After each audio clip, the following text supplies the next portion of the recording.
A'udzubillahi minasyaitonirrajim. Bismillahirrahmanirrahim. Allahumma sholli ala sayyidina Muhammad wa ala ali sayyidina Muhammad.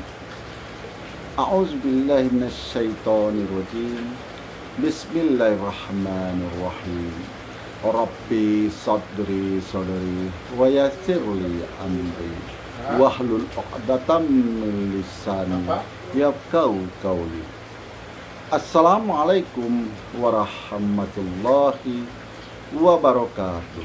Sahabat-sahabatku, saudaraku dimanapun Anda berada, pada malam hari ini kita akan menyaksikan satu video untuk kita kaji, pikirkan, dan kita renungkan kebenarannya.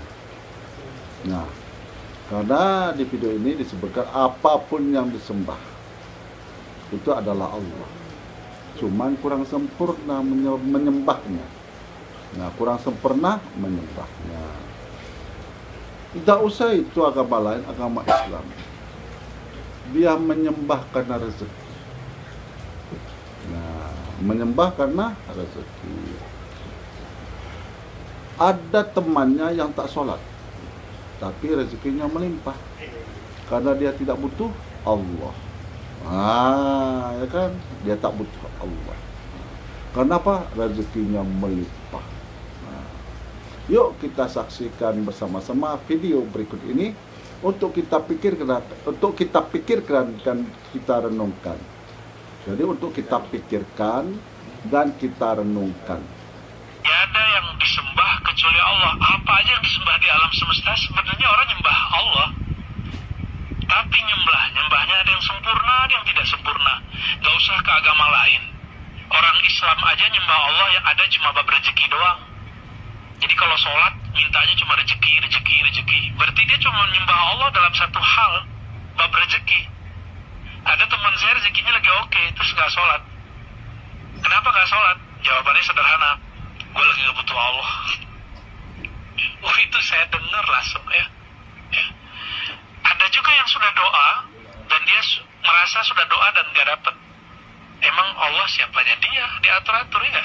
Nah, setelah saudara saksikan video tersebut, maka pada malam hari ini kita pikirkan dan kita renungkan, kita kupas tuntas kebenarannya, ya kan? Jangan lupa membawa lampu, obor, suluh atau pelita untuk menerangi jalan kehidupan ini.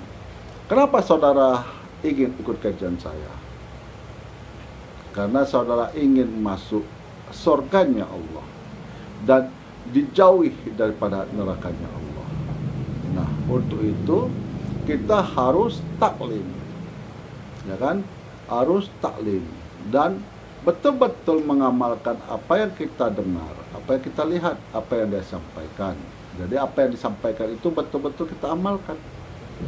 Nah, nanti baru kita bagaimana sih caranya kita supaya mendapatkan ilmu atau manfaat dari suatu ceramah agama. Nah, bagaimana caranya supaya kita mendapatkan manfaat atau pelajaran dari suatu dakwah atau ceramah agama Islam yang disampaikan oleh Ustaz. Jadi yang menurut saya yang penting adalah satu. Pertama, apapun yang disembah di alam ini adalah Allah. Yang kedua, orang Islam menyembah rezeki karena bab rezeki. Yang ketiga, temannya enggak sholat karena dianya banyak rezeki, rezekinya melimpah. Kalau ditanya kenapa? Karena tak butuh Allah.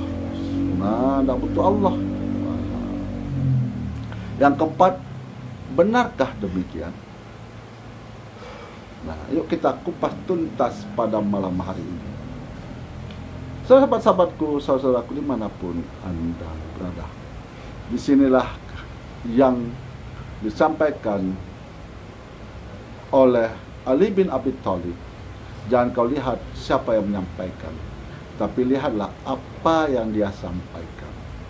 Nah, jadi di sini yang pertama, apapun yang disembah di alam ini adalah Allah. Jadi kalau kita menyembah batu, itu Allah. Kalau kita menyembah pohon, itu Allah. Kalau kita menyembah patung, itu Allah.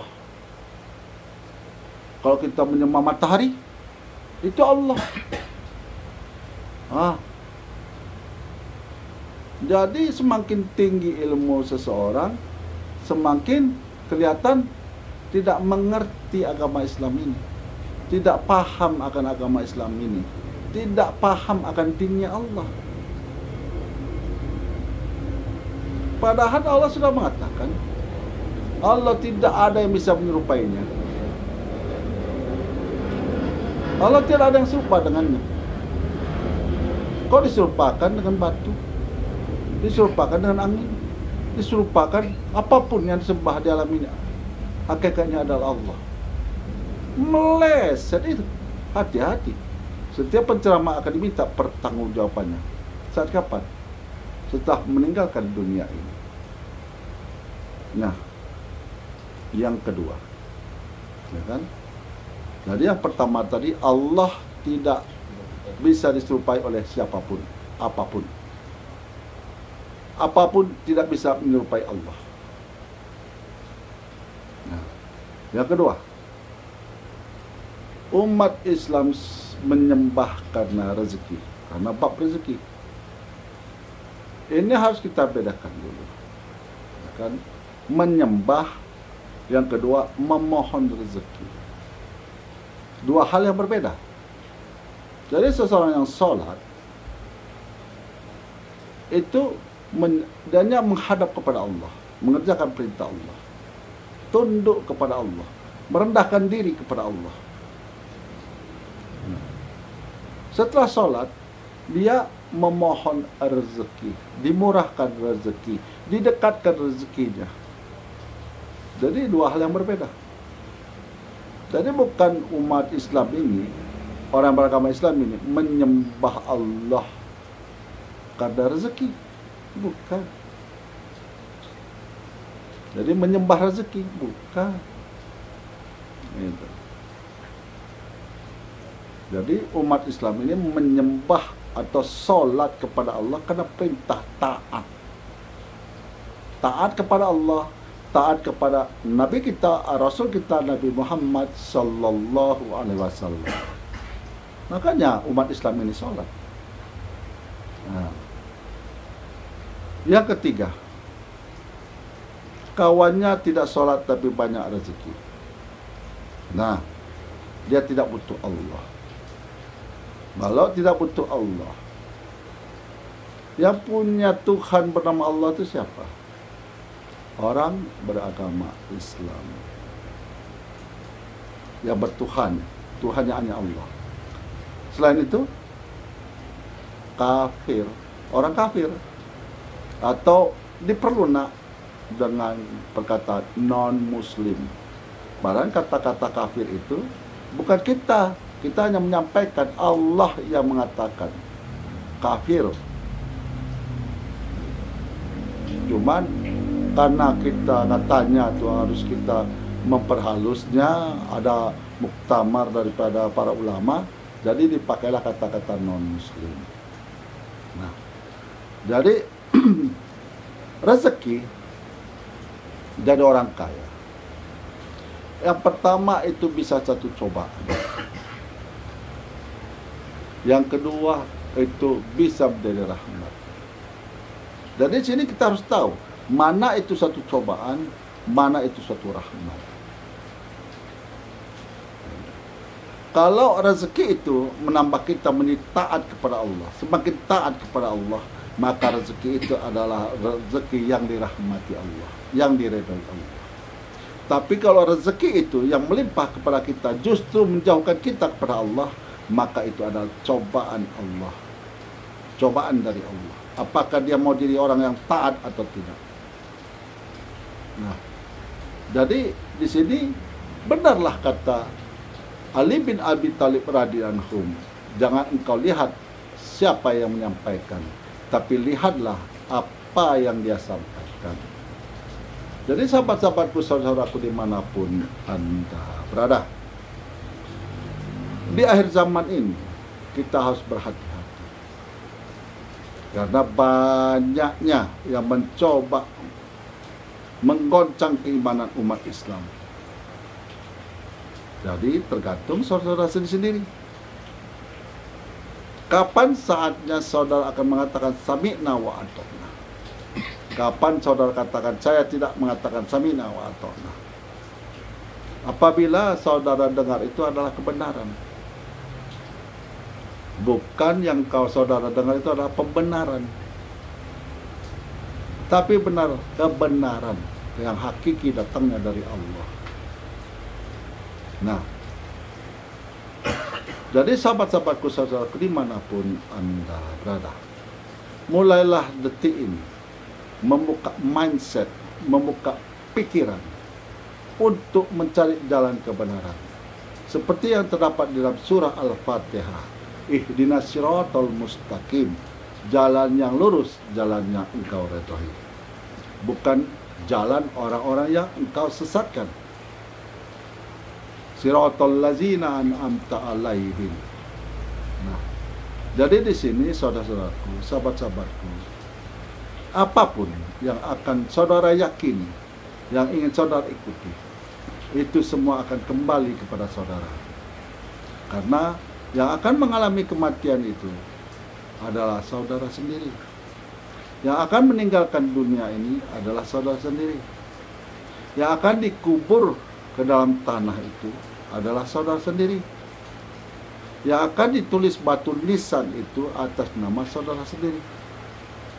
Maka di surah Al-Kafirun Allah sudah berfirman, lakum dinukum waliyadin. Bagimu agamamu, bagiku agamaku. Bagimu kepercayaanmu, bagiku kepercayaanku. Bagimu keyakinanmu, bagiku keyakinanku. Nah, Allah sudah berfirman bahwa perselisihan di antara umat Islam Allah akan selesaikan. Allah sendiri akan menyelesaikannya. Yang benar itu benar, yang salah itu salah. Allah yang akan menjadi hakim untuk memutuskan perkara perselisihan umat beragama Islam di dunia ini. Jadi tergantung saudaraku. Karena Allah sudah berfirman, Allah sudah memerintahkan, gunakanlah pikiranmu dan renungkanlah. Nah, di dalam firman-firman Allah sudah ada perintah untuk berpikir, yang kedua merenungkan. Andai kata ada saudara yang sakit, baik yang dirawat di rumah sakit maupun yang dirawat di rumah, marilah kita bersama-sama mendoakan saudara kita, teman-teman kita, sahabat-sahabat kita yang dalam keadaan sakit. Khususnya saya akan tetap mendoakan semoga sahabat-sahabatku, saudaraku dimanapun Anda berada, Allah pulihkan kesehatannya, beraktivitas sebagaimana mestinya. Allah perkokoh keimanan di dalam dirinya. Dan jangan lupa perbaiki sholat. Jangan lupa perbaiki sholat sebelum datangnya perjanjian, sebelum datangnya ajal kepada diri. Yang kedua, perbanyak mengingat kematian. Karena dengan memperbanyak mengingat kematian, maka hawa nafsu kita semakin lama semakin turun sehingga bisa kita kendalikan. Akhirul kalam, saya akhiri dengan Assalamualaikum warahmatullahi wabarakatuh.